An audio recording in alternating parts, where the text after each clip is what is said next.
Hello everyone, welcome back to the next video in the infectious diseases series. Today we're going to be covering urinary tract infections.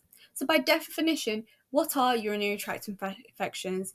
UTIs are an inflammation of the bladder causing cystitis and can also lead to pyelonephritis, which is an inflammation and an infection of the kidneys if the bacteria spreads from the bladder to the kidneys via the ureter.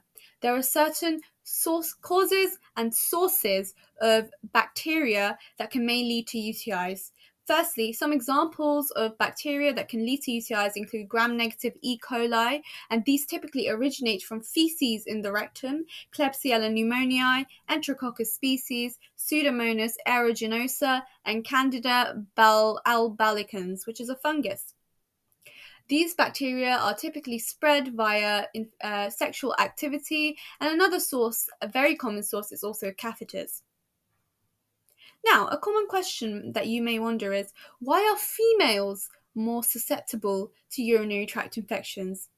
Well, females typically have a shorter ureter, and this means that the bacteria can more easily travel from the bladder through the urinary tract to cause infections because there's a less distance for the bacteria to travel. Other risk factors include SGLT2 inhibitors such as canagliflozin, which is an SGLT2 inhibitor, a diabetic drug, can also increase the risk of complicated UTIs where there is a spread to the kidneys or pyelonephritis. Patients will typically present with a suprapubic abdominal pain, cloudy, foul-smelling urine that may contain a discharge, dysuria, which is a burning sensation during urination, hematuria, blood in the urine, and changes to the color of the urine, and also confusion. Now, we would test in three different ways. Firstly, if the patient is male, we would typically always send off a midstream urine sample. We'd want to take a urine culture to test for nitrates and leukocytes. Leukocytes will be higher because these are white blood cells that respond in response to an infection, so it would be raised in a urinary tract infection. And nitrates would also be higher because bacteria such as E. coli convert nitrates in the urine to nitrites. Management of a UTI would involve prescribing an antibiotic. Now, this can be divided and interchanged for patients who are not pregnant, such as males and non-pregnant women, and patients who are pregnant. Non-pregnant women would typically be prescribed a 3-day course of trimethoprim or nitrofurantoin.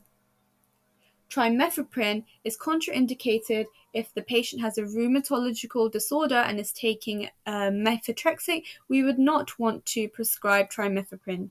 In pregnant women, trimethoprim should also be avoided during the first trimester of pregnancy.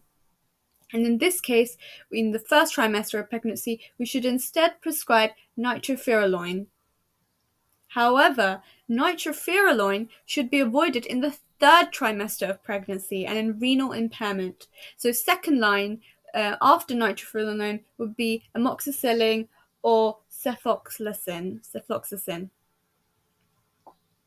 Thank you for watching this presentation on urinary tract infections. I hope you learnt a lot. Some of the guidelines of this can be found on the NICE Guidelines website.